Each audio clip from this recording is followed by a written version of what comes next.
All right, all right. I want to welcome everybody to this demonstration. Black Americans plan to boycott African stores on August the 1st, I'm sorry, y'all, 2025. Is it a smart move?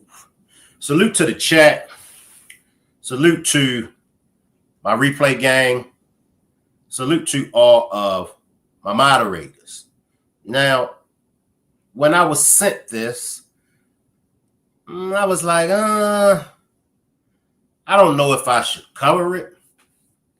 But after watching a few videos from both sides, I said, well, in my opinion, I believe both sides definitely has a legitimate breakdown. I've heard from some Black Americans. I've heard from some Africans. And in my opinion, they all made some good points. So I'm just going to weigh in on it, and I'm going to give my 2 cents. Let's see who down here in the chat. Salute, Vanidia. Salute, Minnie. Salute, Gigi. Now, when it comes to boycott, what goes along with a boycott? Pretty much, you don't spend any money at the places that you plan on boycotting. In my opinion, for Black Americans, I think that that's a wonderful thing for us to do as Black Americans. All right. Salute the life of mine. Salute. Well, there you go, Nikki. Nicole. 1 minute, you're Nikki, Tasha. The next minute, you're Nicole, Nikki. What is wrong with y'all? Y'all love trying to confuse the old man. Nah, salute, Nicole. Salute. I see. Salute, Valerie. Salute. It ain't funny, Nikki. It ain't funny. I told y'all, stop playing with the old man. But no, I like the laugh. I like the joke. I see you, Nikki. Now, let's really get down to this. Some of y'all might say, but Shane, why would you say that? Why would you say that it's a good thing for Black Americans to boycott? And I'm going to tell you why. Black Americans are the most disrespected group of people on the face of the earth. It's true. We are. I can just start with those that are immigrants. When immigrants come to this country, and as I stated before, it's not racist or prejudice only towards Black Americans. Blacks get treated with racism and prejudice all over the world, But being as though America is where everybody wants to migrate to for whatever reasons. I've heard a Latino woman say that we don't migrate to America because we like America. We only migrate to America because of the money. However, like I said, whatever reason they come to America, America is that number one country or in the top 3 of the places to be. So now when these immigrants, these different people from the different nationalities come to America, this is what were taught to them in their homeland. Because remember, in their homeland, the Blacks in their homeland are getting discriminated against. So don't believe that when these immigrants come here, then they see what we got going on, and that's why they don't like us. Before they even leave their homeland, they already got it in for Black Americans because they don't like the Blacks that's in their country. All of that is a known fact. It's a known fact. You visit these other countries and you'll see how they treat their blacks. And you will be like, damn, I didn't even know that there was a big population of black people in Mexico. I didn't know that in Israel, it's a big population of black Jews.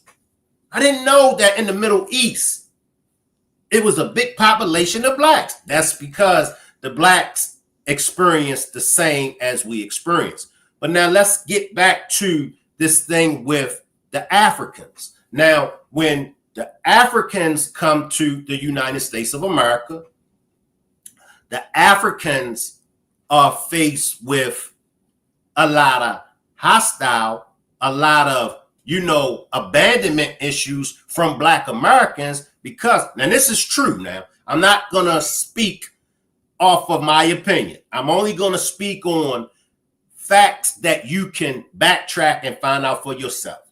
It is true that we were sold into bondage by Africans. This is true. And I know some of y'all might say, but the Africans didn't know the harsh treatment that we were going to experience. And I can accept that. But however, the Africans did enslave us. They did. So now, when they come here, you got to keep in mind, most Africans, when they come to America, they view Black Americans as being weak. They look down on us. They look at us as being weak. Y'all letting the white man run all over y'all. This is their thinking pattern. I have African friends. I've been around some Africans, and I've been in conversations with them. And by the way, I did send this demonstration out to some African content creators because I would like for those that were born in Africa, I would like for you to pull up on my panel, and I would just like to have a conversation with you. Salute to my moderator, Marty. Marty, I don't know if later on in this demonstration, Marty, if you want to join me on the panel to speak on the up-and-coming Rock Squad meeting. So if you are interested in attending the Rock Squad second annual meet and greet, there are still some of you that haven't, I believe, paid all the money, but I don't know too much about it. So if Marty want to come up later on in the demonstration to go over the second annual Rock Squad meet and greet, I'll drop the link for Marty later on. All right. Appreciate you, Marty. And if you don't want to come up, Marty, just let me know. But you're welcome to come up later on in this demonstration to go over the meet and greet. So now we hold my bad, the third annual meet and greet. Appreciate that, Marty. A lot of Black Americans, we look at Africans that come to this country, we look at them out the side eye because we already know the history. See, one thing that I want everybody to know about Black Americans, all right? Black Americans are not dumb. We're not stupid. We do some dumb things. We do some stupid things. We ain't dumb. We ain't stupid. Just like you all come to America and you all are educated and intelligent and you all can pick up on somebody's vibe and you can check the temperature in the room, so can Black Americans. I just want y'all to know that. But I'm going to go to, now this is a woman that was born in Africa, and she apologizes. She apologizes because she knows, she understands exactly how Black Americans feel. And in my opinion, she went beyond the distance to apologize to Black Americans. She went the distance to really try to make an amends for what her ancestors and them have done. And I'm going to be going to her video real soon. But when it comes to boycotting, is it a smart move? And I'll let you all weigh in on this before I speak on how I feel about this boycott. Drop a one if you think that it will be effective for Black Americans to boycott African shops tomorrow, August the 1st. Drop a one if y'all think that it's a good thing for Black Americans to do. Drop a two if you say, nah, Black Americans shouldn't boycott the African shops. Let me go to these content creators, and then I'll come back and I'll weigh in on how I feel.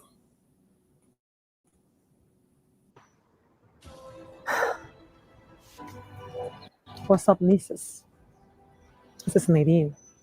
This is not one of those usual videos where Brandy and I make for commercial purposes. This is one of those videos that I had to make with a heart full of sadness.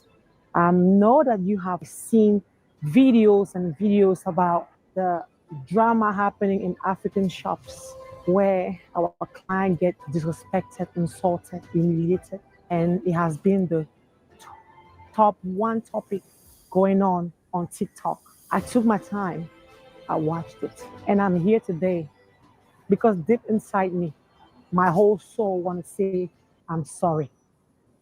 I am truly sorry, and I'm the voice of those that could not reach you guys because I know our platform is very rich, and I hope that you guys should share this video to express how sorry we, the Africans, we, the immigrants, we are, because I do understand we have done so much wrong.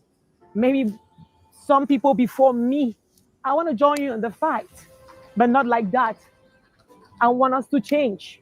This is a wake-up call for all Africans, immigrants in America. We're brothers. Respect is mutual, because at the end of the day, I don't think Americans hate us. They want that unity. They want to see that in real life. I have done so much community work because it's my way of expressing how you guys are supporting us for the past years. Sometimes words are not expressing what you feel. My actions speak louder than my words. And I have tried to do it for years. Those that follow me understand how much I value my clients. Today, I don't live for myself. I live for others. So on behalf of every business out there, a braiding shop, a grocery store, a tailor store, the Nadines today are saying we are deeply sorry for everything, and we are taking note, and we will show you the change because it's gonna start now, not on the 1st. I don't want to wait till August 1st. And everyone that listens to this message, you should be grateful for being in a land that they welcomed you. And the least we could do is to express our gratitude by being respectful to each other. God help us. Hi guys. Now, what I want to do is first, I want to commend the sister, for taking a step to try to, as I said, try to amend and bridge the gap. Now, in my opinion, this is when Black fatigue comes into play. And I'm going to tell y'all why, okay? And y'all could disagree with me, because Black females, Black Americans, well, we're going to have to exclude us Black men because we don't get no braids. But in my opinion, and this is just my opinion, Black American women should not have to go to they shouldn't have to go to the African braiding shops. My daughter can braid her ass off. My daughter has a shop. And if any of y'all are in the Rock Hill and Charlotte, North Carolina area, get with me, and so I could send you to my daughter. But my daughter do African braids. Black women should be having their own shops. Black women should be going to Black women. And it is not a form of hate. It's not a form of being prejudiced. But why do Black Americans go to every other nationality for whatever we want, for whatever we need? But the other nationalities, they don't come to us. why do Black Americans always take our business to the other nationalities? They don't bring their business to us. So in my opinion, this is where Black fatigue comes into play. And please, y'all, don't throw no high heel shoes and pocketbooks and all that at me, please. But in my opinion, Black American women have become lazy. All right. Now, this is just my opinion, y'all. This is my opinion. I feel like these African shops, they should be the last. They should be the last on the list when it comes to being boycotted. Honestly, they should be the last on the list, because whether they want to accept it or not, whether we want to accept it or not, when it comes to colorism, all Africans fall under that Black colorism. Okay. And now to go just a little step further, and if you notice, Black Americans, we don't look like Africans. And the reason why we don't look like Africans is because the majority of Black Americans, we were already on this land. We were already on this land. But I just think boycotting the African shops, those that should be at the last, because they don't really hold no real power in this country. Because as I said before, according to colorism, the Africans fall under the black status. So it's different if Hispanic. It's different if somebody from the Middle Eastern countries goes for a loan. They're not going to get discriminated against. If they go for a bank loan, they're not going to get discriminated against. But if a Black American go and try to receive a loan from the bank, we're going to be discriminated against the same way as the Africans are. So I just think that this is not a smart move. I don't.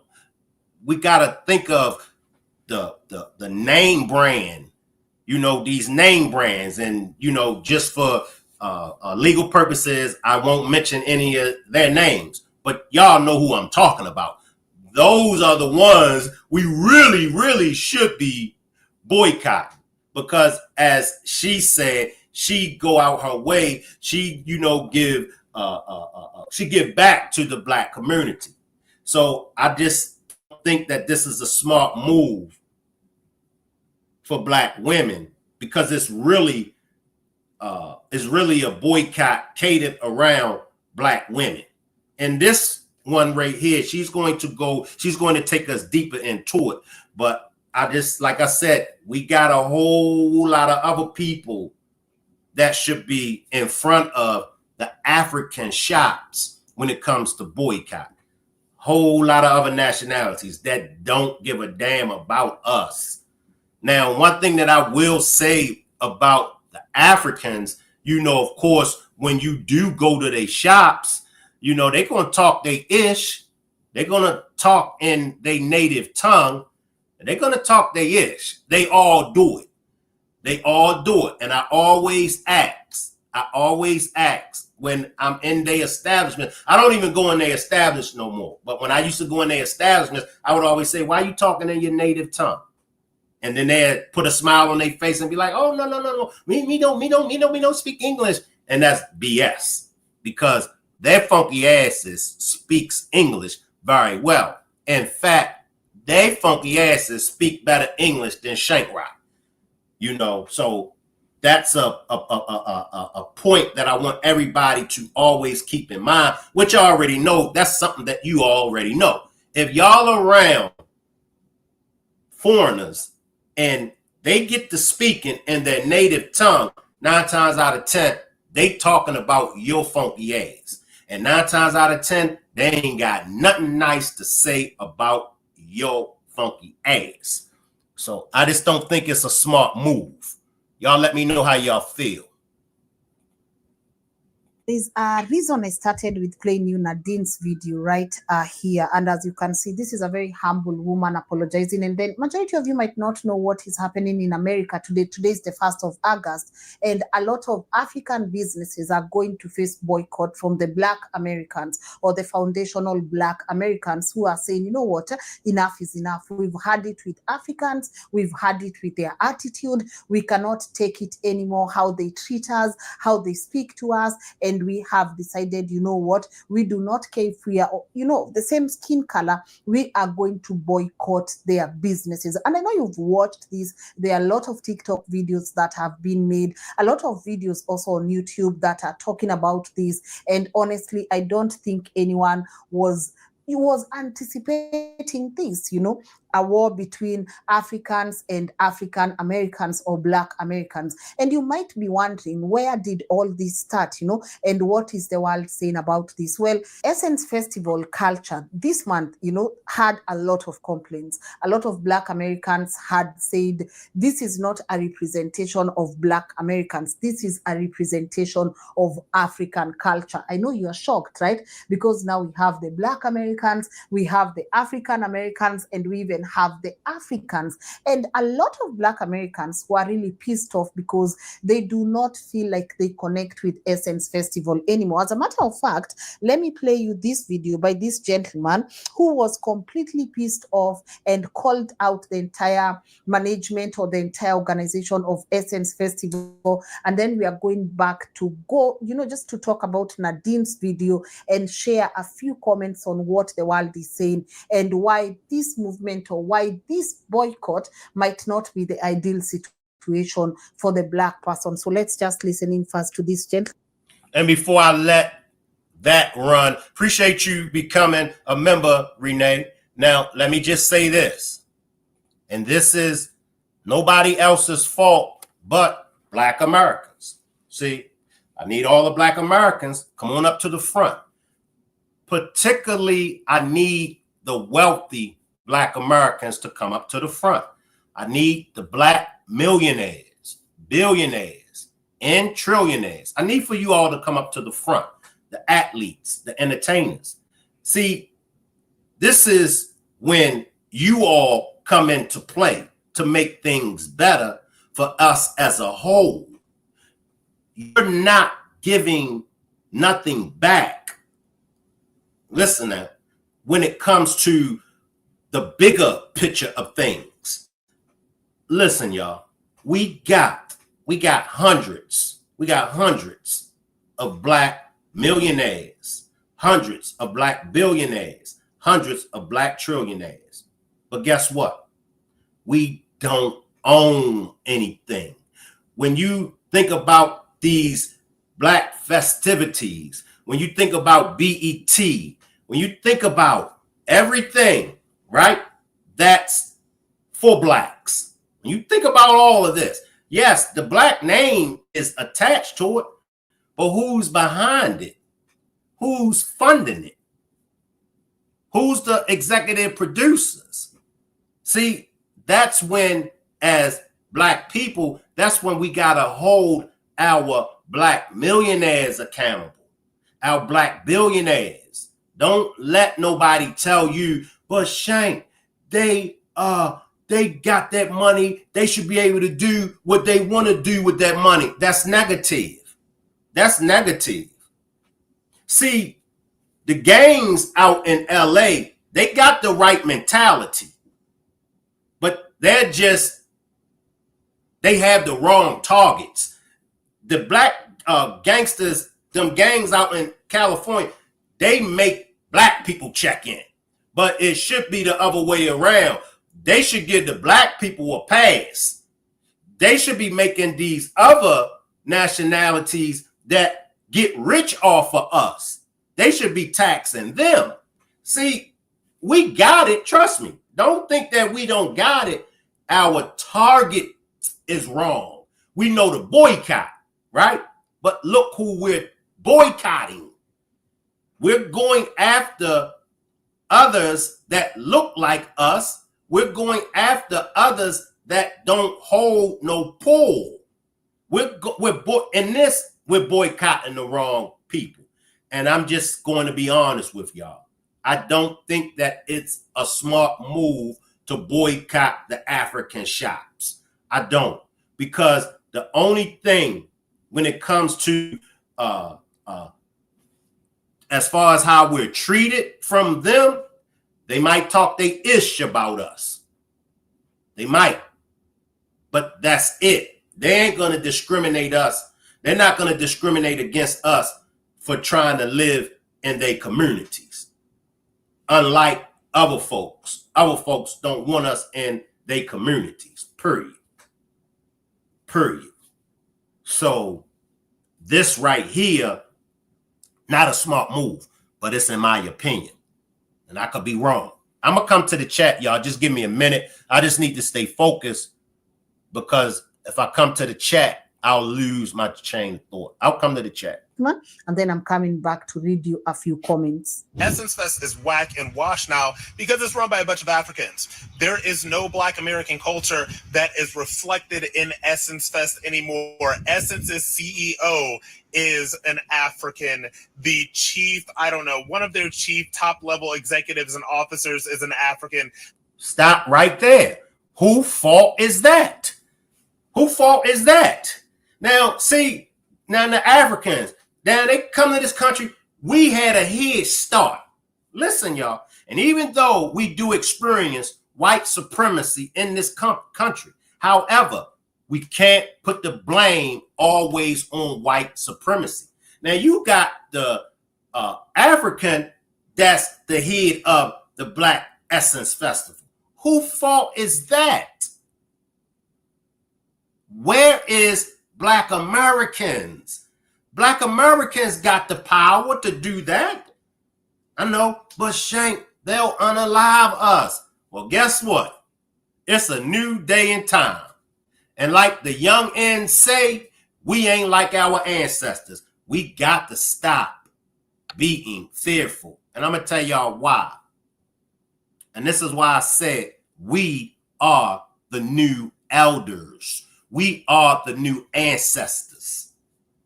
We can't keep saying, oh, I believe in the ancestors. The ancestors is looking at your funky ass like, no, fool, believe in yourself. See, we quick to always shift everything when it comes to responsibility and accountability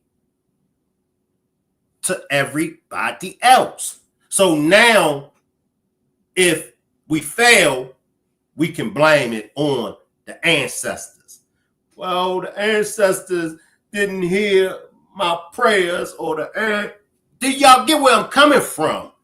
We put the accountability, we put the blame on everybody but ourselves. We are the new ancestors, and we've been the new ancestors for a long time.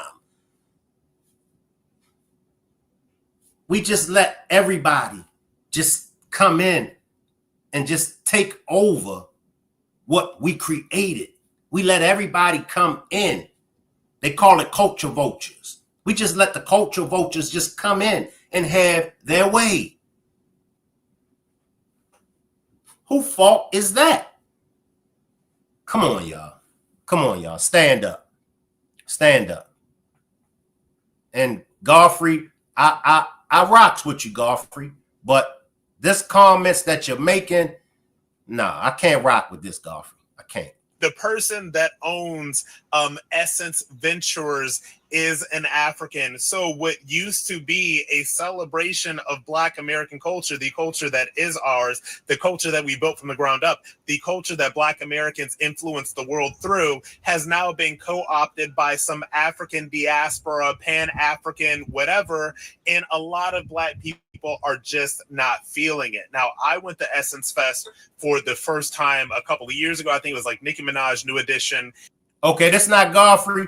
My bad. My bad. Apologies to Godfrey. My bad. He looked like Godfrey, though. My bad. Apologize, Godfrey. My bad.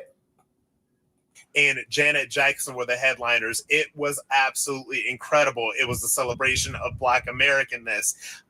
There were Black people in and up and through it. It was a pure celebration of Black American culture and Black American heritage. But now that it's been co-opted by a bunch of Africans, it seems that nobody cares because they don't set culture for this world. We do.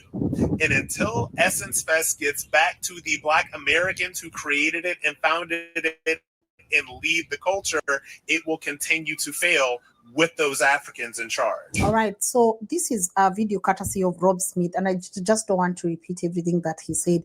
You know, he says the Essence Festival is now infiltrated with a lot of burnt Africans. And when you go to this video, guys, I would want you to go and just watch this from his TikTok, because there are a lot of comments, and not just comments, but a lot of mixed reactions. And he appears to be gaining a lot of support from other, you know, Black Americans. And someone here just said, you know what, I'm not African, not African American, I'm simply a Black American. My people are indigenous to this land, not Africa, right? So people are making it clear that, you know what, our people are indigenous to America, not Africa. Stop forcing this whole ancestry thing on us. You people, you say, you know what, we migrated from Africa. Of course, our ancestors were sold as slaves to America, but our ancestors are indigenous to this land. And of course, with such statements, people are going to call you out because they are going to refer to your first names, your European names, and also a language that has no roots. But he does seem to receive a lot, and a lot of just a lot of people tend to agree with him, because even Kimi said, I am American, not African. My ancestors are American. So there is a lot of mixed reactions on should the Black Americans be allowed to say, you know what, this is America, and we are actually Native Americans. We are not Native Africans. We do not have roots in Africa. We do not care about African food. We do not care about African culture. So stop forcing this whole Africanization on us. We are Black Americans. We have our own culture. We have our own way of doing things, and we feel like, you know what, Essence Festival, that is our thing. And you know, like when you have like when you have like Nigerian events, like picture this, you have Nigerian events, you have Akina Davido or the Burna Boy, you actually have a Kenyan event with people like Sauti Sol, but then all you see people from LA or people from, you know, New Orleans, or people from different American states who are infiltrating those particular festivals. You are definitely going to catch a few feelings here and there. But back to Nadine's video and why people now want to actually boycott African businesses today. Some people, because this has also received a bit of mixed reactions, there are people who are saying we are going to boycott, and there are some people who are saying, you know what, this is nonsense. We are not going to boycott anything that is Black owned, because this is hypocrisy of the highest order. I mean, when Black Panther comes out, people don't say this is a Black American movie. People say this is an African rooted movie. So why are people allowing the divide? But back to Nadine. And as I was just researching on Nadine, you know, she has quite an interesting story. This is an immigrant from Cameroon who came to America in 2009 to study. But of course, she experienced a few challenges here and there. And she went ahead and started braiding hair. And she could even get to braid 10 people's hair per day. Does that make sense? So obviously to her, this was an opportunity to create a business. And right now, she's one of the biggest entrepreneurs in Maryland. I mean, her salon is big, guys. If you're watching this on your screen, she hires almost than actually 150 people. And this was new to a lot of Americans, because you are used to going to a salon and then having someone spend like 8 hours on your hair. But she made her salon a full walk-in.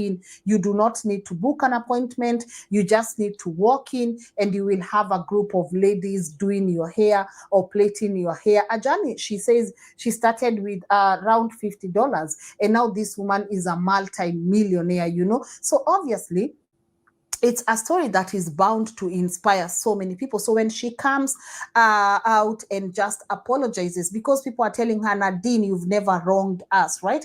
But unfortunately now, her business is an African-owned business. So people are calling also for the boycott of this big salon. And some people are confused. Is it that you want to boycott also her business, or is this just jealous that you guys are feeling? Because some people don't understand how an immigrant who went to the US in 2009 is now a multi-millionaire. And I'm going to just stop it right there. Marty, I did drop the link. Marty, if you want to come on up, and if you want to speak on the 3rd annual meet and greet, come on up. And if anybody wants to come up with me to talk about this demonstration, feel free to click on that blue StreamYard link. In my opinion, it could be jealousy. It could be, because, as I said before, it's not Africans' fault that they are over the Black Essence Festival. It's not. Why we now see, and this is why I keep stressing, and I got to give flowers to the forefathers of Black Americans, our ancestors. And I understand why so many people, praise them and are really, really, so into the ancestors, because the ancestors, they really put up a fight. I mean, they put up a fight that we of today just aren't putting up. We cowards. We're cowards. We are. Salute, Marty. Talk to me, Marty. Hey, Shank, how are you? I'm doing wonderful. Glad to hear your voice.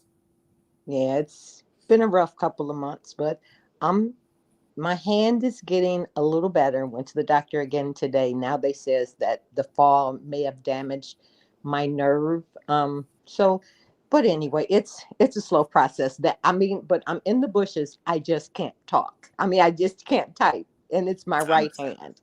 But no, I'm okay. But I missed Miss Parker's phone call today.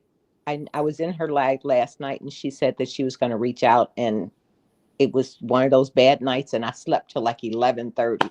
But I'm gonna call her back.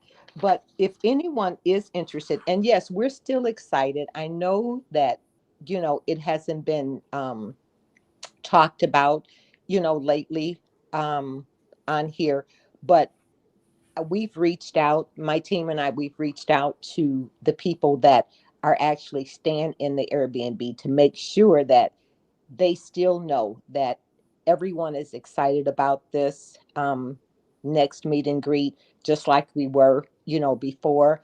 Um, the house is currently full, but to anybody that's in, because I know in Miss Parker's channel, there were a few people that said they were from South Carolina. You don't necessarily have to live in the area, because we're coming from all over. There's no places in the home left that we have, but if anybody in the chat that wants to come, they have nearby hotels. We're going to be there for 5 days. If you're not staying in the house, we're just asking people to contribute $30 to help for the food, that everyone will be partaking in. And it's not that people haven't paid their last 150. All the deposits were made. Squeak, Nikki, and I, we paid everything, but the the last payment of the 150 is not due until September the 5th. So people do have the opportunity. Those that are staying in the house, they still have the opportunity to pay. The deadline has not gone yet. But what we were asking, because there is a lot of stuff that we want to purchase and to ship to you and Miss Parker. So it's not so much that we have to do when we go down there shopping for the house.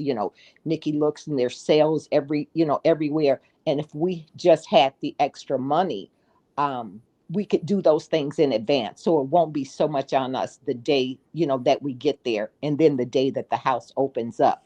But anybody can hit me up on Instagram.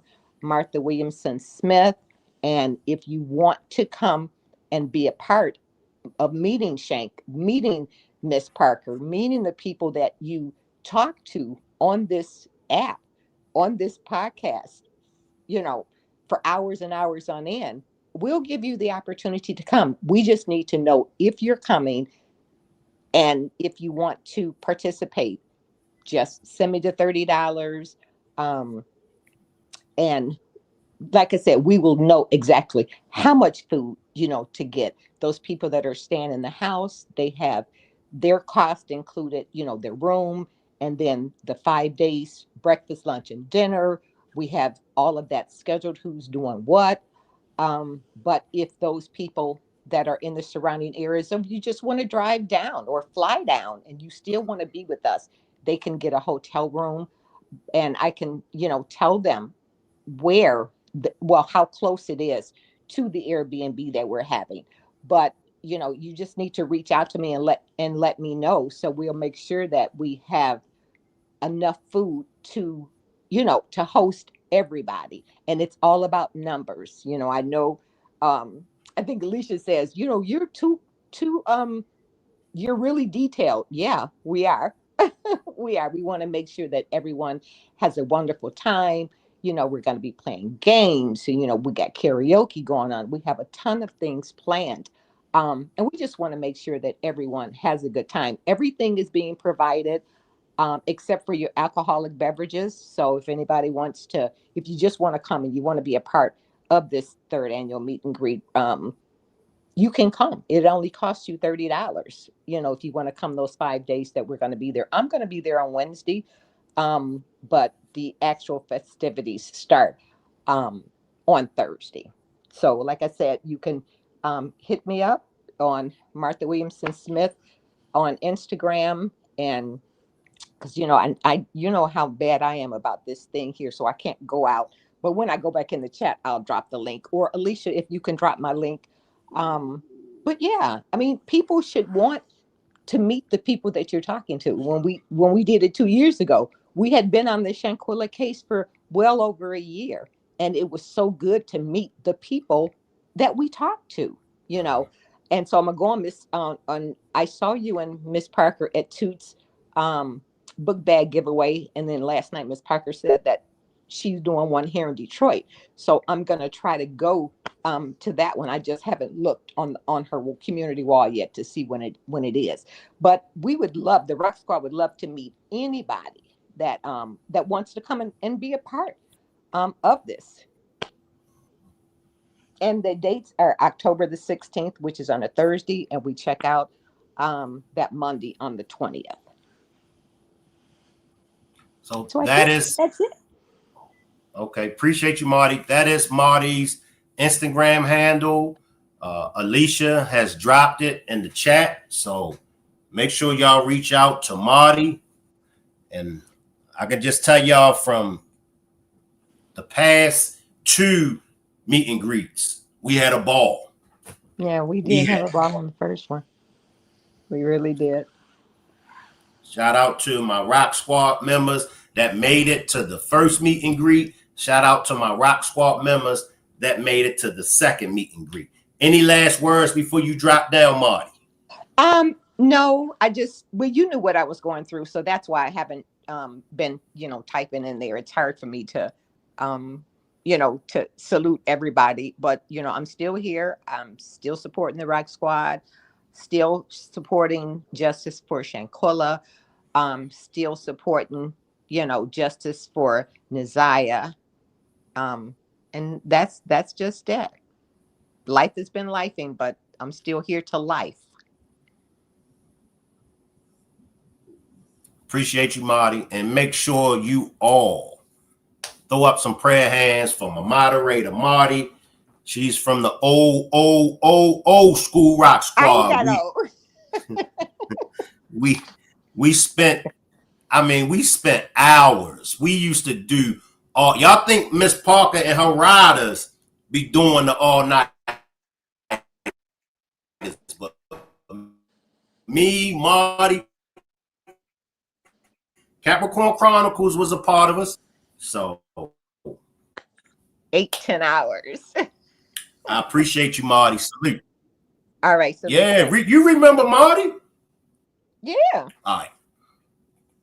Shank used to fall asleep, wake back up. They still be going strong. Shout out to all of my Rock Squad members. Old school Rock Squad members, all the way up to the present day Rock Squad members. Let me come back to, we're going to finish it off, y'all. I ain't going to hold y'all that much long. Hires 150 plus women, and most of these women are just women who are trying to make it, or asylum seekers in the country, and she has been able to give them some form of employment. So people are a bit confused here. If you want to boycott businesses such as Nadine's, this woman is obviously doing an incredible work. Do you really want to boycott, or it's just that she's been caught up in all this mix where she has, as you listened to the video, she has to apologize on behalf of other African-owned businesses. But we also have to be honest about some of the videos that we've also watched on how African run businesses, because this is not the first time I'm hearing this, a Black American complaining of how they are treated in these spaces. And there's always that feel that Black Americans, okay, they don't actually belong to the African setup. These people don't even have their own culture. They are not rooted into any culture. And they've always felt like, they've always felt like they do not belong. But they say a lot of Africans make sure that they know that, you do not belong. So when you go into an African-owned shop, obviously, if they are braiding your hair, they mistreat you, they gossip about you. These are some of the videos that people have actually shared. They even they make sure that the way they are doing your hair has some sort of pain. So there've been a lot of complaint, and now Black Americans are saying, enough is enough. You have to realize your dollars are the reason you're here. And if we take our dollars away, you guys have to go back to Africa. I'm not even kidding you right now. There's that whole conversation on you need to go back to Africa. Like, I did not imagine I would live to see a day where one Black person is telling another Black person, you need to go to Africa, back to Africa. Like, if you get it, you get it, obviously, Like, I did not think I would see this day coming. But as I said, not all people are in support of boycotting these businesses. And I'm going to play you this video. But before that, let's just hear what this lady also. And let me just slide in too. Tyson was around. Where you at, Tyson? I ain't forgot you, Tyson. Tyson been around with the old school. Shout out Tyson. But I want to say this to both Black Americans as well as Americans. Africans, it would help. And this is one way that it will help to bridge the gap, and it will help to break up the tensions between Black Americans and you guys. Africans, when Black Americans are in your shops, do not speak in your native tongue. Don't go to your native language, because naturally we're going to feel some type of way. We're going to feel like, well, why did they go from speaking English to speaking in a native tongue? So they must be talking about me. And y'all might not even be talking about the Black Americans that's in your shop. But if that would be the same way if we are in your shop and we start talking slang. First thing an African is going to think, why did they switch up the language? They must be talking about me.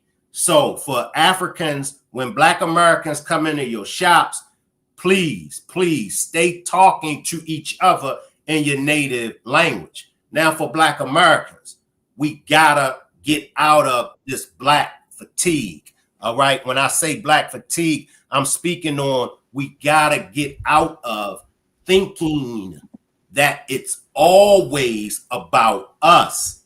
Okay. It's not our fault. I mean, it's not the culture of vultures' fault if they come into the community and we ain't on our posts. Look, if we somewhere clowning around, if we ain't doing what we supposed to be doing, and the culture vultures come in, whose fault is it? We got to stop. We got to stop allowing people from other nationalities to control what we created. It ain't the African fault that's over top of that Essence Festival. It's not. Because if I'm in another country, if I'm somewhere, remember, it's business. It's business. If a man come up to me and the man say, Shank Rock, I got a business proposition for you. I want to make you the executive producer of this movie. I ain't concerned about who he didn't give the executive producer job to. That ain't none of my concern. So it's not the Africans' fault if they are put in those positions. It's our fault as Black Americans. Let me bring up the good brother Nazir, the enemy's public. He always come with them jewels. Talk to me, brother. You know, my brother, wherever we want in our community, that's up to us to bring it there. At the same time, wherever we don't want in our community, we have to drive it out. Now, I know a lot of brothers in particular, and I used to train brothers and sisters in martial arts who are from Africa. And these brothers and sisters were actually down. You know, I know NOI brothers who are African, good brothers. At the same time, some Africans come here and they actually believe the stereotypes that's told about us. And they attempt to reinforce those stereotypes that's talked about us. And the brothers and sisters I was training told me that I was nothing like they told them I was. So when they come here, they get screened, and the only type of brother and sister that come here are allowed to come here. You know, they don't want someone to come here and form a camaraderie. I'm careful with my words. You know what I'm saying? When people say alignment, align only means to be seen with you, align themselves with you, because people have aligned themselves with us to get something from us. But it's a difference, you know, from a alignment and a camaraderie, somebody that'll get back to back with you and thump, you know. And I was listening to the young lady speak, and some of them actually believe what, you know, what's said about us, because they're very apprehensive about being around us and the way they look at some, not all of them, right. Those who do it, those who partake in that behavior. She was saying something to the effect that we had no culture here. I don't know who told her that. Right. Speak on that. You know what I'm saying? Because we are the culture here in the United States. And all over the world. And all over the world, because we have Japanese wearing Kangos and gold ropes and Adidas suits. You know what I mean? We are the culture, starting here and worldwide. When Run DMC can't walk nowhere being to this day, unrecognizable. LL Cool J, any of us, we can't. Whenever you say, well, I'm about to go do a show in Dubai, you know what I'm saying? Abu Dhabi, these brothers are doing shows all over the place. We are the culture. And it's not narrowed down to one genre of music or one particular talent. You name it. You name it. We are the culture. So for somebody to come here and say we don't have any culture, from food to inventions, what we're on now, brother, is our invention. They may own the platform and all that, but if you have a surveillance, if you have a security surveillance system, a sister invented that, who wanted to see what was going on outside her house without actually going to the door. His sister did that.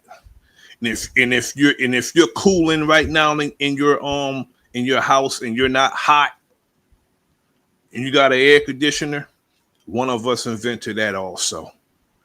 And if you're going in your refrigerator for a cold one, thanks to us. We invent out of necessity. So if they have a refrigerator all the way over there, that's thanks to us. The air conditioning all the way over there, that's thanks to us. But my sentiment overall is that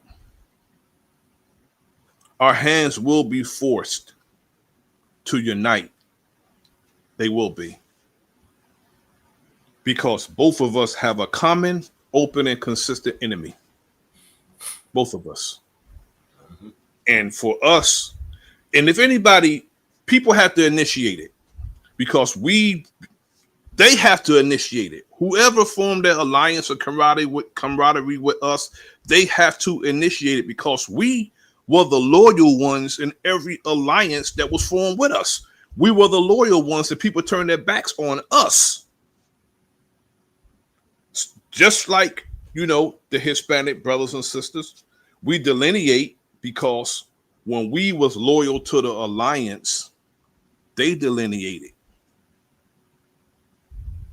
So they get mad when we delineate and say we're not getting involved in certain things, when for several years people didn't align themselves with us or form that camaraderie with us.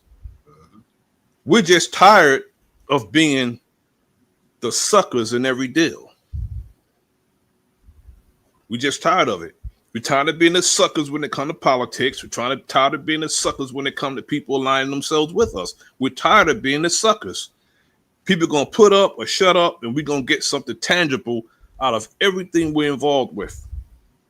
Or we're not going to get involved. And it's only right. How long has it been, brother? You've been around how long, bro? I've been around how long? That's facts. I can tell you.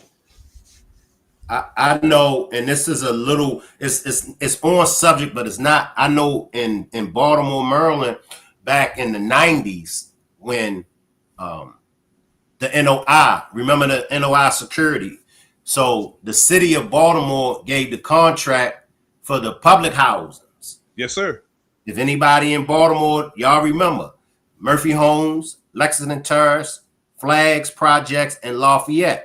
Well, the brothers, the Nation of Islam, I was security as well. We came in and we had a major turnaround. I mean, crime went down in those high-rising projects. A lot of the residents that were living in the projects, they became members of the Nation of Islam.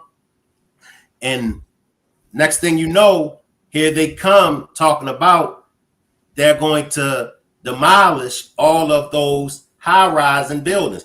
They never had a problem. They never spoke on demolishing those high-rising projects until the NOI security had got the contract, and we went in and we were very successful. Yes, sir. We did it in New York also, New York and Jersey also. Okay. We did it in New York and Jersey also. We had contracts. We had contracts everywhere. But the thing is, it was brothers in the nation who owned security companies. I had one myself. Mm-hmm. We had contracts with certain housing projects. We was even doing, personal security for people. You know what I'm saying? I used to secure Wendy Williams and Kid Capri and Busta Rhymes and different artists. But mainly we did the housing developments. And what happened, how we lost the contracts, all of us, is they said, well, we're not giving Farrakhan no money. That's what it was, trying to tie us the contracts to, despite the good job we were doing. Yeah. They didn't care about the good job. Yeah. They said, we're not giving Farrakhan no money. They did a fact finding and found out that none of the contracts or the agencies were tied to the minister. But they still took the contract from us. They hated the minister more than they wanted to see the people safe. Yes, they did. Yes, they did. We cleaned those projects up, bro. Yes. We cleaned them up. Now, when I used to be out soldiering, so this one particular day, it was a Caucasian cop, and he came by, and he said, man, I don't agree with y'all leader. He said, but one thing I agree with your leader on, he cleaned the hell out of you guys up. He said, I see y'all all over. He said, and y'all very peaceful. He said, y'all don't bother nobody. He said, y'all do more good in the community than anybody that I've ever saw. He said, man, I just want to tell you, man, just keep doing what you do. He said, like I say, he said, I don't agree with the majority of the stuff that your leaders say. He said, but cleaning you guys up. He said, I want to commend him. He done an excellent job. And see, that's a whole nother demonstration. We'll be up here for hours. When Farrakhan's name come up, they try to tie him in with the assassination of Malcolm X. They've tried that for years. That's silly to me, bro, because somebody who they would love to lock up, they would love to lock him up. Now, what they'd have been got him. They would have been got him. So that's silly for somebody to even suggest. See, a lot of our people are intellectually lazy. Instead of doing their own research, they'll listen to some fool on the internet, and they can't even fathom that some of the so-called receipts that they think they have are planted.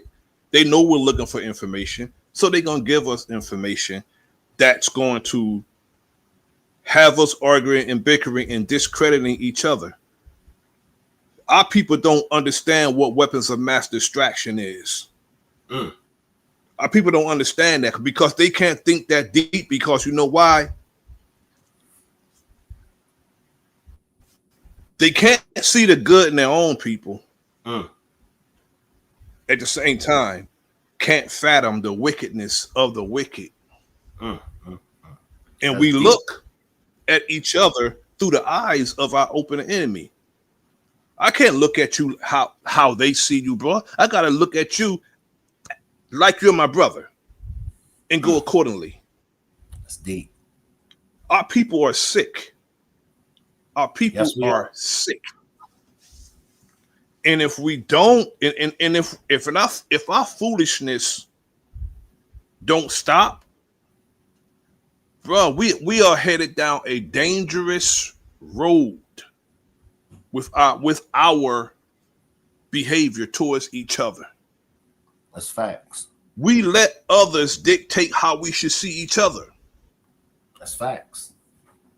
That's facts. Brother, let me come back to the sister real quick, and then we're gonna end it out, because I want to get your commentary on the sister right here. Had to say, and why she wants to make sure that African businesses or African food places or African braiding shops, any business that is related to an Africa, goes through the whole boycott that is happening today.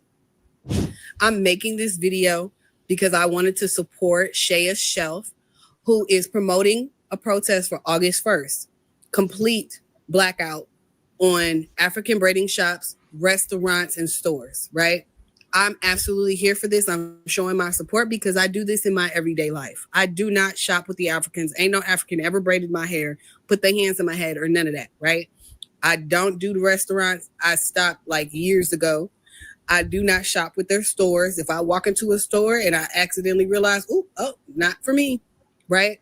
So she's encouraging that we do an August 1st protest all through the month of August. I think it should continue throughout for the rest of the year, right?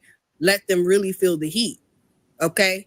Because they are confused about who they are, who we are, and what this is all about, right? They're so busy licking boots, they don't seem to want to give us our respect. They need a wake-up call, right? Because clearly they don't understand that the large majority of why you are even in the space that you're in is because of us, and that our dollars are the ones that pay your bills.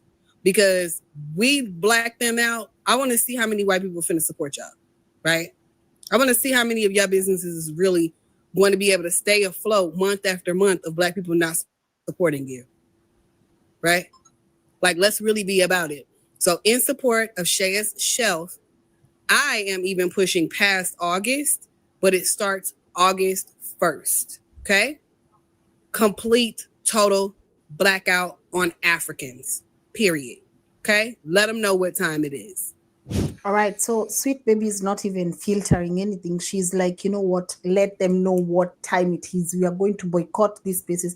But it's very interesting because she says she does not go to these spaces. And one of the comments I saw on this video was someone asking her, how are you even going to boycott something that you've never supported in the first place? Because she says she stopped supporting African-owned businesses a long time ago. And now, of course, as I said, the comment section in these videos are so mixed, you know, because this is something that some people agree with and some people do not agree with, right? And also, one of the things, as I was just going through these videos, I found interesting is the fact that everyone tends to believe Africa at large is just one country.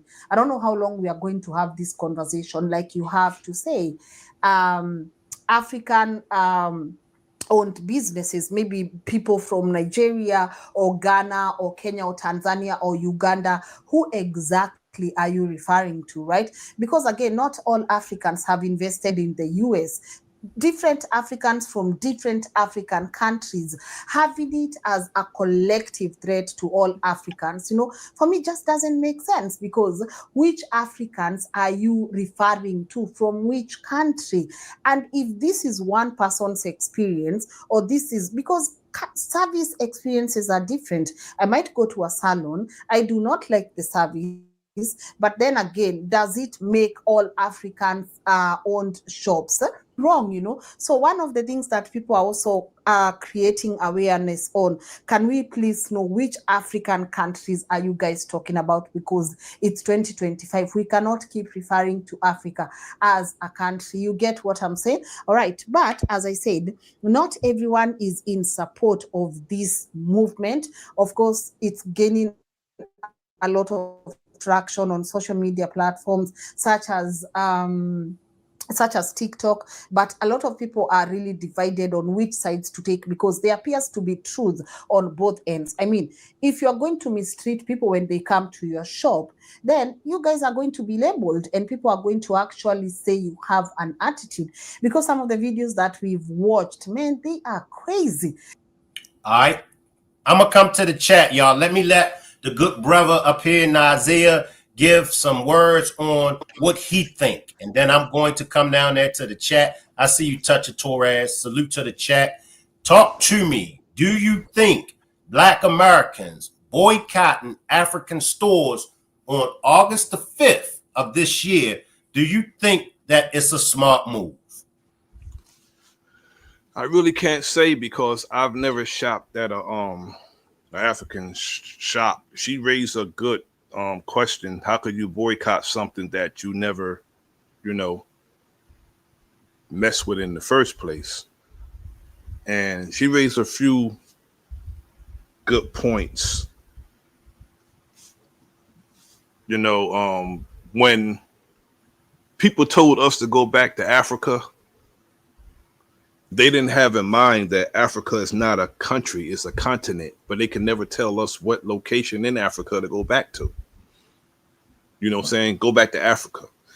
Now, I'm not an African, but I'm not against Africans. I'm against those who are against us, you know, by the person individually, because it's like I said, it's some Africans that is down. I know brothers who rock with American brothers, but then you got that other class. People don't understand just merely being from Africa don't or somewhere else don't make you a tether. It's a tether class of those people. People that want to take from us and not be in camaraderie with us. That's the tether class of people. Some, you know, if you go to your phone, there's a part in your phone that says tethering, stealing your energy, your system. You know, giving, you're taking and not giving. That's a tether.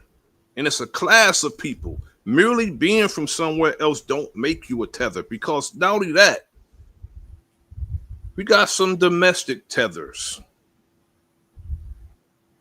that's detrimental to our people also. Domestic tethers. You know, born and raised here in the United States. You know, don't mean our people no good. We have obvious enemies, but if those who seek to side with those who are against us, that's our enemy, regardless of who it is. Regardless of who it, bro, we got brothers now. I say brothers with quotes, you know, because I know my brother don't like the N word used on his platform, so I say brothers with quotes that don't have our best interests at heart, that will sell all of us up the river.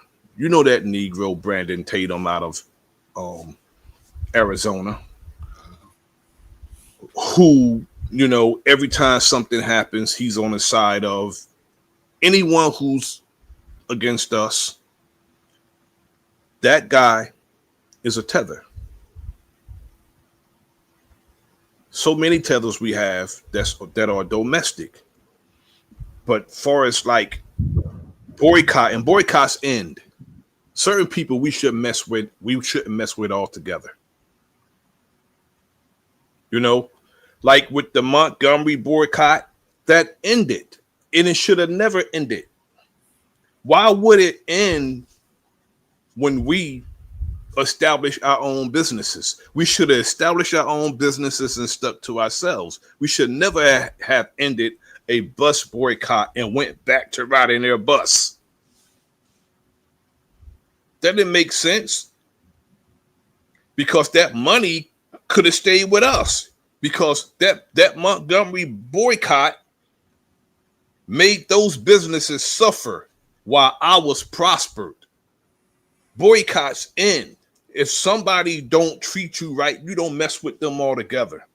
We done with you. Forget a boycott. We done with you until you change your attitude towards us. Forget a boycott. Why don't we establish, you know, whatever that necessity is that these people are providing, or the lack of thereof, we establish that for ourselves and stop messing with those who don't mean us no right in the first place. Forget a boycott, they end. I agree with you. Let me grab this super chat. Appreciate this super chat, Misha. Misha says the young lady stated she was pushing out the boycott idea. Then she stated she doesn't shoot African. Many Africans have bought the same lie fed to Latinos and Asians. Let me come back to the sister real quick, y'all.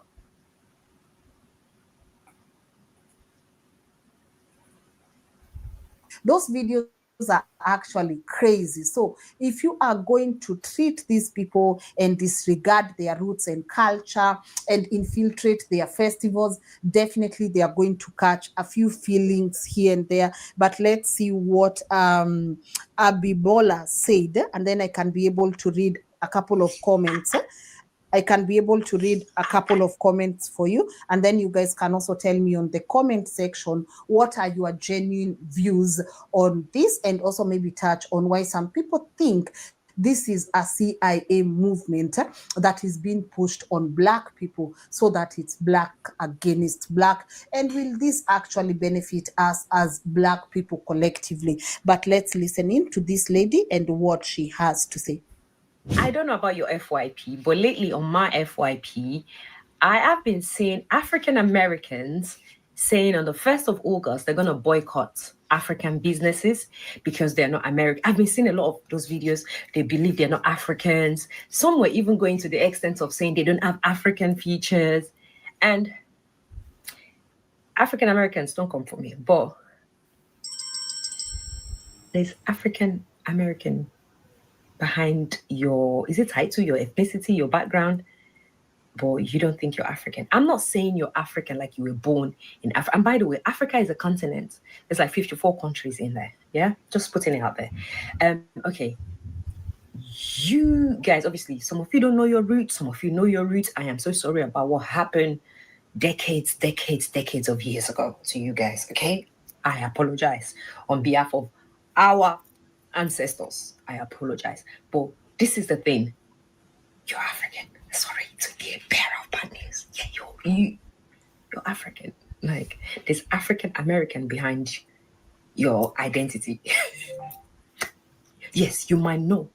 You will know. And let me just clear this up. And brother, you can help me as well. The reason why that African America was placed on us, in my opinion, well, I know for a fact it was Jesse Jackson. Correct me if I'm wrong, brother. You're right. It definitely was Jesse Jackson that coined us as African Americans. Let me let the brother finish what I'm starting, because I'm not as sharp as I used to be, and a lot I forgot. But I know the brother can really hit a home run with this. Finish what I was speaking on as far as Jesse Jackson coining that African American on us. She mentioned that, the boycott is a CIA mission. African American is a CIA social experiment. You know how many times we've been classified and reclassified? They call us African American to take us from the land, this land. That's why that term was coined, African American. I was a grown man when that term came along, a grown man. So African American, to those who were born in this world after me, they think that's, been around for a long time. I was a grown man when that term came along. And when Jesse Jackson started, and I always disliked the name. Nobody can never call me African American. First, it makes no sense. I know what it says on my birth certificate, and it don't say African American. And I know what it says on my children's birth certificate. Don't say African American.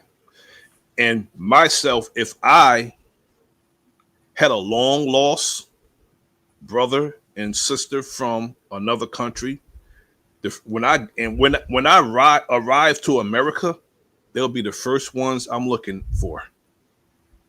I was on that at one time, that African thing as a young man, until I had a talk with my father. And he told me that you're going to have to deal with these people individual. Overall, these people, they don't consider us their brothers and sisters. Some of them may. He said, but overall, when they come here, they're coming here for the reason why everybody else is coming here. Okay? And some of them come here, and some of here come here for the so-called American dream. And And that's to be aligning themselves with those who they perceive as winning. And if they don't see us as winning, they're not going to align themselves with us. But when they see us winning, they would do something under the guise as us. Like Kamala Harris. To get something from us, what did she do? She tethered, right? That's what She's done. a perfect example of a tether. When she wanted something from us, she tethered. Act like she was one of us. But prior to that, she was the first American Indian this. First American Indian that. But when she wanted something from us, she put on the Sister Act. That's facts. Let me grab this comment real. Let me grab this comment real quick. Not like us says, I don't understand why we can't get on code. These TikToks are nothing. It's way deeper than being caught in Africa. And I'm going to try to answer this to the best of my ability. In my opinion, and this is just my opinion, y'all, we are so far gone. All right. Now, for those that are familiar with the Honorable Elijah Muhammad and the teachings of the Honorable Elijah Muhammad, the Honorable Elijah Muhammad said that Master Farad Muhammad and the other gods were zooming in on the condition of the American Negro. Master Farad Muhammad said to the other gods, we need to go and we need to save them. The other gods told Master Farad Muhammad, the American Negro is so far gone, they can't be saved. They can't be redeemed.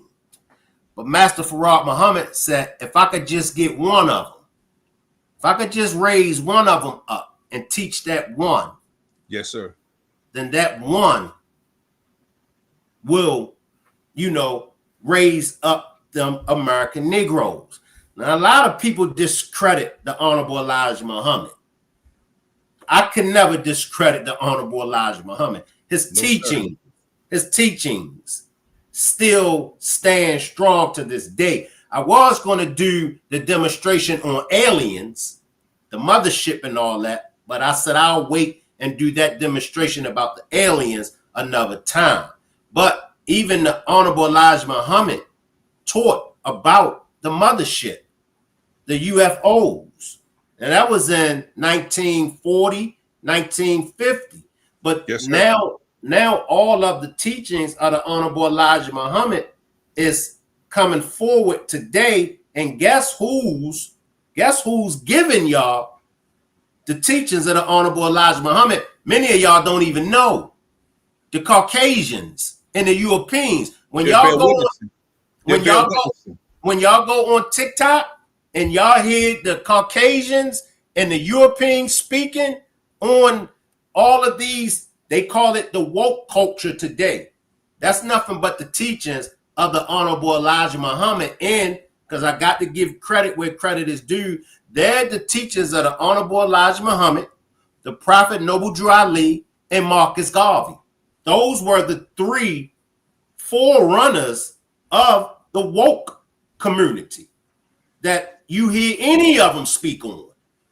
And some of them were ministers in the Nation of Islam. Some of them have had their differences with the Honorable Elijah Muhammad as well as the Minister Farrakhan, and that's understandable. And they went out and branched out and started their own movements. Your 5%ers, the Nation of Gods and Earths. That was one of Elijah Muhammad's ministers, Clarence 14X. So to get back on board as far as why we can't get on code, because we are in that cycle of history repeating itself.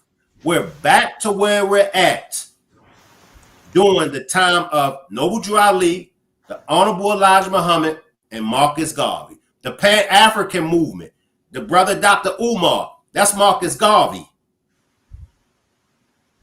That's Marcus Garvey. The Moorish Americans taught about the nationality, us having a free nationality. All these things that y'all are hearing today that falls under the woke community, because before social media, it was the conscious community. It used to be a time when rap, it was conscious rap. But what I'm trying to say is we need to really get back into Noble Drew Ali teachings, the Honorable Elijah Muhammad, and Marcus Garvey. That's a start for us. Well, our people, brother, our people discredit those brothers. You know, they don't want no, a lot of our people in particular, our younger people don't want no parts of that. They really don't. And they talk against that, and they find something problematic with those teachings. They do. And let me just say this because I'll forget. And the reason why 9 out of 10 debunk it, try to debunk it or defute it is because of, along with the knowledge comes discipline. And that's what in the woke community, that's not what the woke community is going to tell you. Along with that knowledge, because a lot of people say, if we get the knowledge, once we learn, then we get If we're not disciplined, and that's our problem as Black Americans. Our main problem. We're not disciplined. Let's be Christians, okay? But you do know that it's laws of being a Christian. You can't just pray. You can't just go to church and sing on the choir. You can't just go to Bible study. You can't just give your tithes. You got to be disciplined to be a Christian. You do know that, right? All right, Shay, well, let's be Muslims. You do know to being a Muslim, it comes with discipline. Jehovah's Witness and any of the other religions, it comes along with being disciplined. That's Black Americans' biggest problem. Discipline. We don't have discipline. But if you look at the nation, brother, the success is the discipline. And those who are still in the nation are successful. You see them prospering as far as like what they have and what they're able to achieve. And you also, see the brothers not being involved in certain activities or being in trouble or going to prison or what have you. You know what I'm saying? A lot of our people don't like the discipline. That's the problem that they have. They don't want to have. It's not someone else disciplining you. It's you're having self-discipline. We don't have overall our brothers. They don't want to be organized. They want to be wild. No organization. They're totally against organization. They're totally against rank and file. When everybody else, whatever they're doing, their success is their organization and their rank and file. And if we're not organized with a rank and file and something happens, we're going to get our ass handed to us. The discipline in the rank and file in an organization, brother. Just imagine, brother, take your body, brother. If your kidney stop working, it's going to hinder the rest of your organs, brother, those vital organs. And guess what? The whole entire body dies. So we have to work together. It's all about the rank and file. And that's all facts, about the rank and file, bro. Any last words before we get out of here? Because I want to get to the comment section. I see y'all comments. Any last words before we get out of here, brother? I always appreciate talking to you, brother. You have very good topics and conversations. I always enjoy it. I seen you live. I said, you know what? I'm gonna go up and speak with my brother real quick.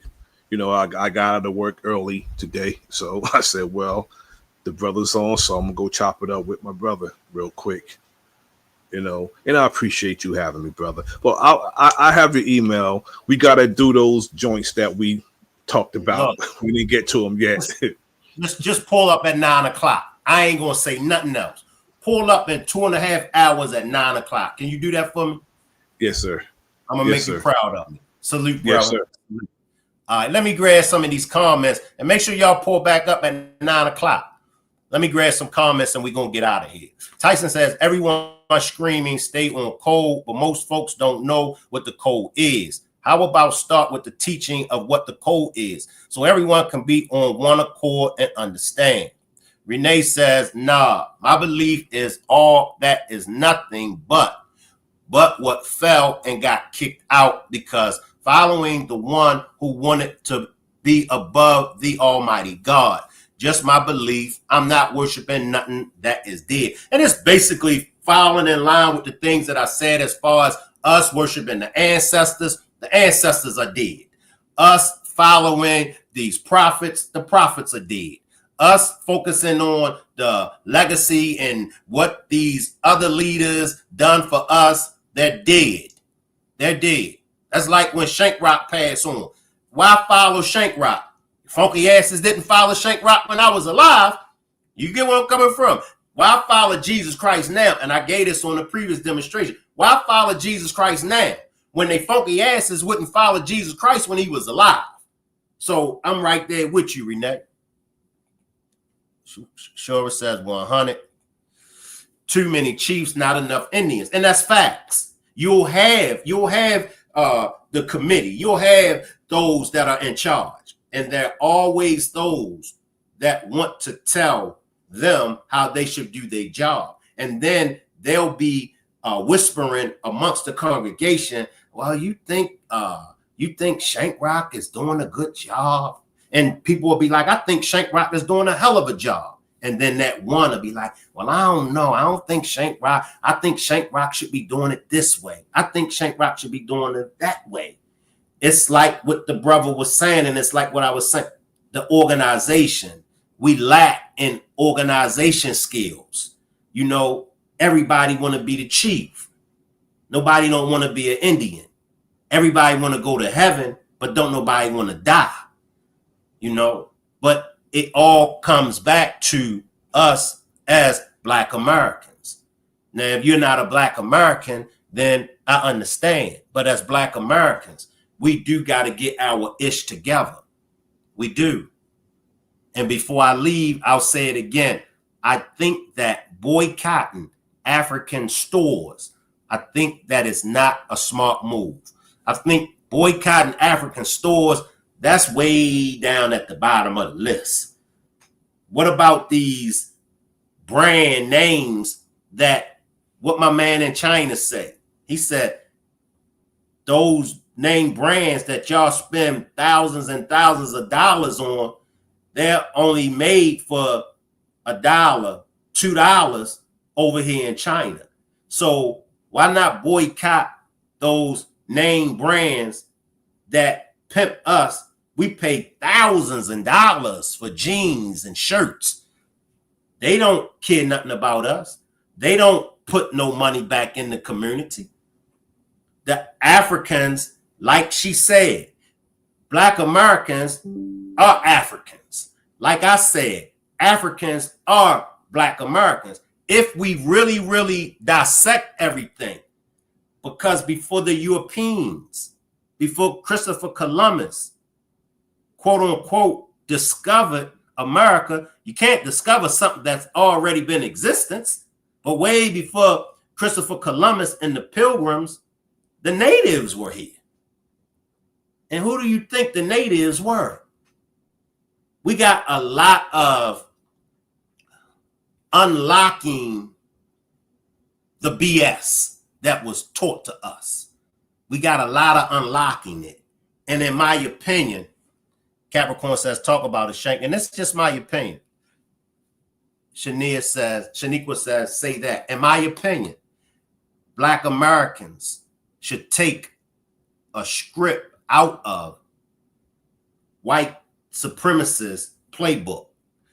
That all white community that they are starting, I think it's Arkansas, Mississippi, wherever it is that they're doing that all white community, that's what we should be doing. Stop, because I know what y'all get ready to say. But Shank, blacks will just kill each other. Well, that's what law enforcements are for. That's what us establishing laws on that land, all that comes into play. And just as well as if a funky ass white person come in our community on our land and break the law, and we got to deal with them by incarcerating them and holding them accountable to the law. Well, those funky ass blacks that try to come, it could be your brother, it could be your sister. If they come on our land, if they come in our community and try to rob us, steal us, unalive us, we got law enforcements. We can do this. We can do this if we focus. Let me grab a few more, then we out of here, y'all. Eb says, hell yeah, Shank. Shiraz says, yes. Slave to crops that were already here being grown by us. I see you, Uncle Charlie. Uncle Charlie, man, you gonna really, really rumble. Why you always show up at the end of my demonstrations, Uncle Charles? I see you, Miss 1 in a billion. I'm late as heck, but I'm tuned in. Appreciate you, Miss 1 in a billion. Foundational Black Americans. Hey, everybody, I've been listening. I just got off. Read the ISIS papers, Dr. Francis Cress Welcher. I read that probably like about 25 years ago, but I appreciate that. And make sure y'all check out this book, the ISIS papers. Woo! That's deep. That's a very, very deep book. I'm not as sharp as I used to be. I can still remember some things and I can still go back in time, but I read that book like 20 years ago. Very, very informative, very powerful book. True. I'm from Amityville, Long Island. Shout out to all my people from Amityville, Long Island. I see y'all down there, Boopy. I see you. Let me just say this. Instead of, and this is just my opinion, instead of boycotting the African stores on tomorrow, August the 1st, why not work and build your own beauty salons? Because, I mean, let's be honest, that's pretty much who Black Americans really spend their money on when it comes to the African shops. That's the females going to the African braiding shop, getting their hair braided. So why boycott it instead of boycotting the African stores? Why not Black American women? Why not open up your own braiding stores, your own braiding shops? Like I said, my daughter, all of my daughters can braid their asses off, but my daughter work in the braiding shop. So, see, we got to look at it for what it is. Okay, when we boycott the African stores, then what? Because y'all got to remember, if y'all boycott that braiding, the Africans that braid y'all hair, y'all still going to need y'all hair braided. So where y'all going to go at? Y'all going to run to the Dominicans and have the Dominicans do y'all hair. Then the Dominicans ain't going to treat y'all right. Then y'all going to skip the Dominicans and run over here. Then y'all going to keep running to all these different nationality shops when y'all can create your own braiding shops. It's just that simple. We really have to focus in on our own. Let's get our own land. I mean, and there's nothing wrong with that. But Shane, I'm a Christian. But Shane, God said love everybody. But Shane, Jesus is for love. I ain't here to change nobody's religion. You might want to backtrack and really, really listen and get really into the word and see. God don't want you to be no dummy for nobody. Okay? Jesus don't want you to keep forgiving your known enemy over and over and over and over and over again. I mean, come on. You think that's what God meant? Do you think that's what Jesus meant? Love thy neighbor, pray for your enemy. You keep praying for your enemy. Keep on. And slowly, your enemy is taking your life from you. Now, your enemy's children are taking the life of your children, and the generational trauma continues and continues and continues and continues. Salute everybody. I wish I could have stayed with y'all longer. I'll see y'all at 9 o'clock. I got a demonstration coming up at 9 o'clock. I ain't going to tell y'all what it is. I'll see everybody back at 9. Salute everybody.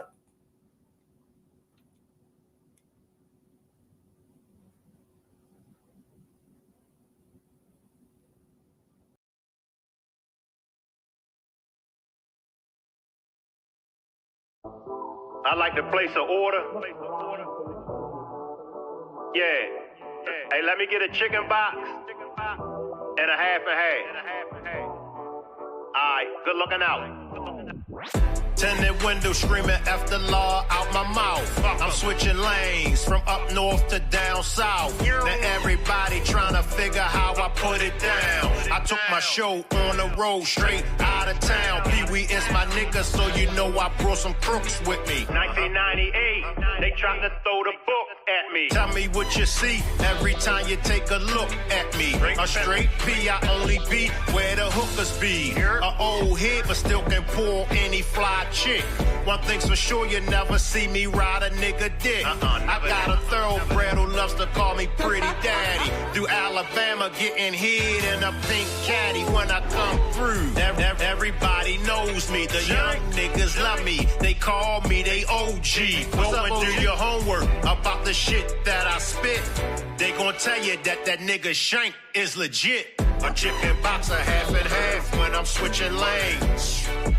When I'm switching lanes. A chicken box a half and half when I'm switching lanes. When I'm switching lanes. A chicken box a half and half when I'm switching lanes. When I'm switching lanes. A chicken box a half and half when I'm switching lanes. When I'm switching lanes. I eat a chicken box before I play a game of spades. Can I get some ketchup? A half is sweet tea mixed with lemonade. Some brown liquor with a Coke to sharpen up my skills. I switch lanes cause I only fuck with the real. Now she's a winner, so I got to keep her on my team. Plus I'm a real one, so I never ever sell her dreams. You wanna know if I'll quit or if I'll stop? But they say it ain't over till your casket drops. A chicken box a half and half when I'm switching lanes. When I'm switching lanes. A chicken box a half and half when I'm switching lanes. When I'm switching lanes. A chicken box a half and half when I'm switching lanes. When I'm switching lanes. A chicken box a half and half when I'm switching lanes. When I'm switching lanes.